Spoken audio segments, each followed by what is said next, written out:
Coming up on today's Airborne, AOPA gets sued. EASA certifies the Tecnam P2008 JC, and American Airlines says pilots wanted.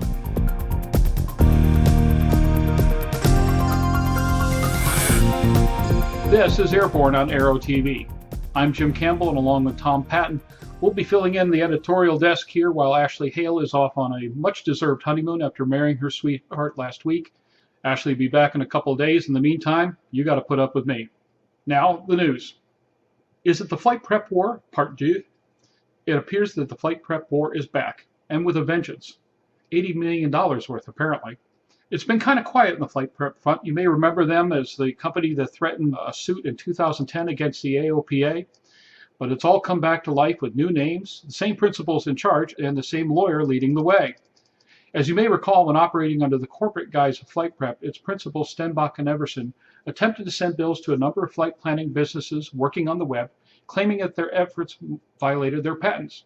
A patent series that had gone through multiple iterations and machinations before finally being granted. A number of the most powerful players in the business were threatened with legal action, and the industry did not take kindly to the whole thing at all. In short order, FlightPrep became an aero pariah, and after some bizarre threats to ANN for our coverage of the event, including one particularly weird scenario that caused us to call the feds, and yet another really amusing exchange between them and Jeppesen, well, the whole mess kind of faded away. That was then. This is now. All the details are part of a Thursday morning story on Aero-News at www.aero-news.net, updated from its first appearance on Wednesday morning. But the upshot is that SD Holdings, who now claims to hold the patents, wants $6 million a year for each year of infringement and another $60 million on top of that. We're waiting for comments from each of the players, but we've no doubt not heard the last of these folks. Tecnam's new P2008 JC is aimed at the training market, and EASA certification means delivery will begin in several European countries. One significant launch order for the Tecnam trainer is from Aero-Club Air France, which will receive the first 12 aircraft. However, other orders are headed for the Czech Republic, Germany, Poland, and Switzerland. Tecnam touts the P2008 JC as a state-of-the-art trainer equipped with full electronic flight displays. The aircraft construction is unique, with the fuselage and vertical fin made of carbon fiber, while the wings and stabilator are aluminum. Tecnam says this combination of both composite material and metal has resulted in a more fuel-efficient and much quieter aircraft. Tecnam also produces light sport aircraft for the U.S. market. For Airborne, I'm Tom Patton. American Airlines says it's beginning the process to recruit and hire approximately 1,500 new pilots over the next 5 years. Get your resumes out. This is America's largest hiring cycle in more than a decade. The first new hire class is expected to begin training this winter. American's ability to welcome new pilots is a result of its broad fleet renewal efforts and expansion of flying to international destinations, projected pilot retirements, and the FAA's new rest and duty time rules that come into effect in 2014. American currently anticipates the need to initially hire approximately 45 to 50 pilots per month through at least the summer of 2014. This includes hiring pilots from American Eagle Airlines, with a balance coming from external sources. In a recent interview, the new president of AOPA, Mark Baker, stated that the FAA is not the enemy. And when we come back, I'm going to tell you why I believe that not to be true. You're watching Airborne. More in a moment.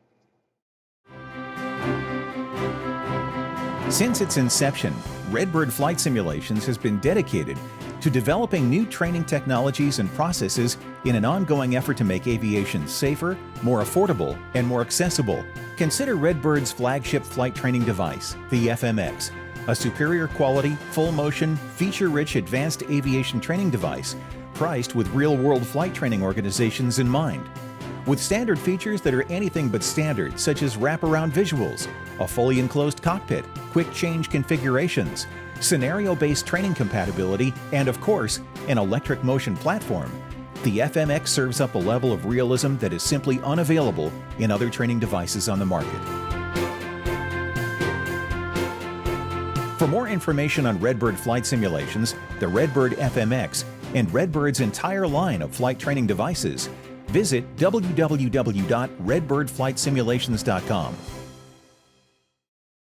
Welcome back. You can't get rid of me that easily, folks.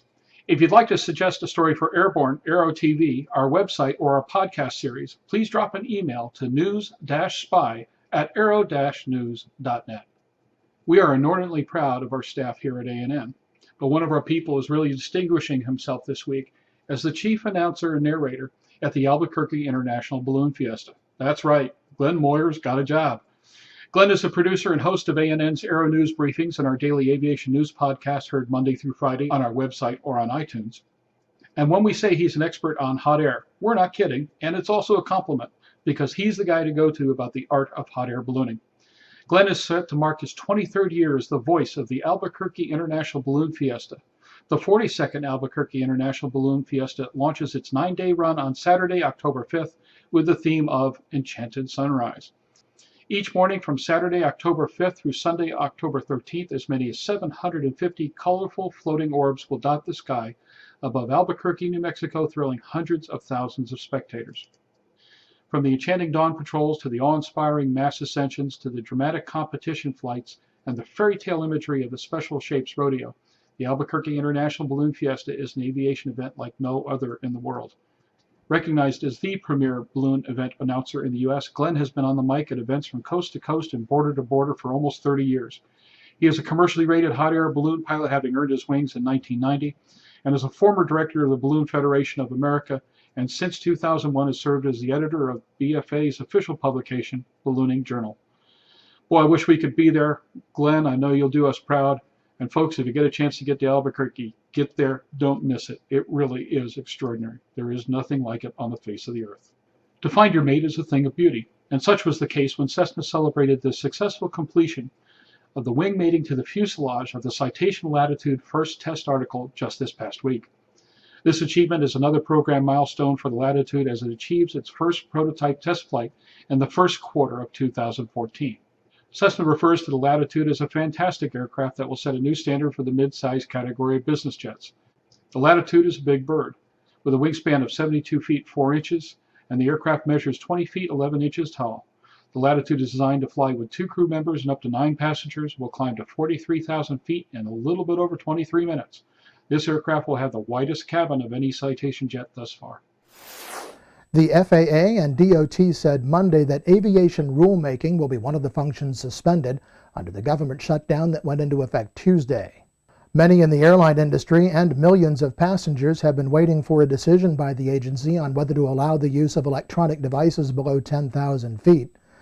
But the DOT said that no rulemaking decisions will be made while government is reduced to, quote, essential services, end quote, and Congress continues to bicker over Obamacare, according to a report from The Hill. The FAA's FAST team sent an email Monday indicating that postponement or cancellation of safety events and seminars may come with little or no advance notice. To quote the late great Will Rogers, "Thank God we're not getting all the government we're paying for." For Airborne, I'm Tom Patton. Hi folks, and welcome to Barnstorming. A couple days ago, we conducted the first comprehensive interview with Mark Baker, the new president of AOPA. The 3-part interview that we webcast over Wednesday, Thursday, and Friday of last week got a tremendous amount of response because it was based on some very gutsy questions. We know they were gutsy because you provided them. They weren't our questions, they were yours. We asked him a lot of stuff he obviously didn't want to talk about, and a lot of things that he wasn't prepared to talk about yet. But one of the things that he said that kind of stuck with me a little bit, and I thought was, and I hate to use the word because it has such a negative connotation, but I think it's a little naive at this stage of the game, was that the FAA was not the enemy.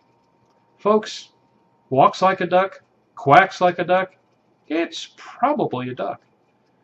The FAA is walking like an enemy, acting like an enemy, talking like an enemy, and worse, treating us like the enemy. The EAA debacle, what they did to AirVenture, what they're doing to fly-ins across the country, one small example in a great number of examples about how the FAA is acting on its own behest rather than serving an industry that is its reason for being. We don't necessarily need all of what the FAA wants to give us, and we certainly don't need a lot of the things at this point that they're trying to shove down our throats. We've already taken a look at what's happened to aircraft certification with the advent of the LSA program and community standards and community consensus. And it seems to me that there's a way to get the FAA out of our lives when it comes to certifying most of the rest of basic GA, certainly four-place VFR and light IFR airplanes. There's no question that there's a lot of things that are happening on the certification basis, both from a standpoint of STCs and the like, that are getting held up because of bureaucracies. Progress is being hampered because the FAA paperwork and bureaucratic process has become so arduous, so expensive, so convoluted, and at times just plain unfair. The FAA is not our friend. I wish it was different. There was a time when they acted that way. There were some administrations that tried it, especially administrations run by people who actually had pilot's licenses and understood what it was like to take an airplane in the air, to deal with the system and come back safely each time. But we don't have that right now. Michael Huerta didn't even show up at Oshkosh after demanding $440 some odd thousand for the services that had been provided to Oshkosh for decades before. Now granted, he had a personal reason for not being there, but none of his lieutenants showed up either. Not right, not fair. This is not the FAA we deserve. It's not the FAA we want. And more important, down the line, if this industry gets its act together, it might be the FAA that we repudiate and put away and start running some of our own fairs. Fair warning to the FAA.